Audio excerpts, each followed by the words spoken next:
ABC என்ற 3 பேர் ஒரு வேலையை 36, 54, 72 நாட்களில் முடிப்பர். ஏ என்பவர் வேலை முடிவதற்கு 8 நாட்கள் முன்பாகும். பி என்பவர் 12 நாட்கள் முன் விலக்கிக் கொண்டார். சி என்பவர் அவ்வேலை எத்தனை நாட்களில் முடிப்பார் அப்படின்னு கேட்டால், இந்த 36, 72, ஏ 36, பி 54, சி 72, இதுக்கெல்லாம் எல்சிஎம் எவ்வளோன்னு கேட்டால் 216.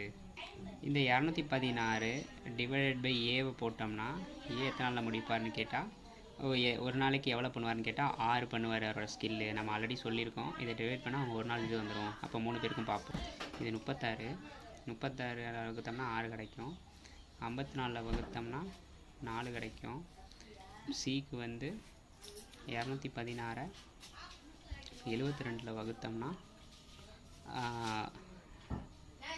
2 கிடைக்கும். சரி, 3 கிடைக்கும். அப்போ மொத்தம் ஏ ப்ளஸ் பி ப்ளஸ் சினா 13. ஆக்சுவலாக நம்ம யார் யார் விலகிறா, ஏவும் பியும் தான் விலகுறாங்க. ஏ 8 நாள் முன்னாடி விலகிறாரா, அப்போ 8ஓட 6 பிரிக்கணும். அப்போ 8 6 எவ்வளோ 48, 6 36 7 48 8 48.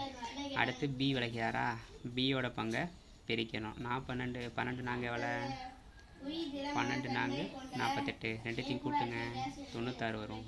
மொத்தமாக எல்சிஎம் எவ்வளோ 216 96 போட்டோம்னா 312 வரும்.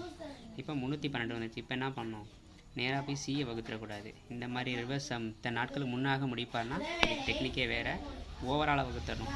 அப்போ 312ல் நம்ம 13 வகுத்தோம்னா ஆன்சர் வில் பி 24 வருதான்னு பாருங்கள். அதுதான் ஆன்சர். அவ்வளோதான். இந்த மாதிரி முன்னதாக முடித்தார்னா இந்த டெக்னிக்கை பயன்படுத்தணும். இத்தனை நாட்களுக்கு முன்பாக. இதுக்கு முன்னால் நம்ம நார்மல் டெக்னிக் கண்டுபிடிப்போம். இதை லாஜிக் மெத்தடில் போட்டால் கொஞ்சம் கன்ஃபியூஷனாக வருது. இப்போ இந்த மாதிரி டெக்னிக்கில் தான் இதை நம்ம போட வேண்டியது இருக்குது. ஆன்சர் 24 வரும்.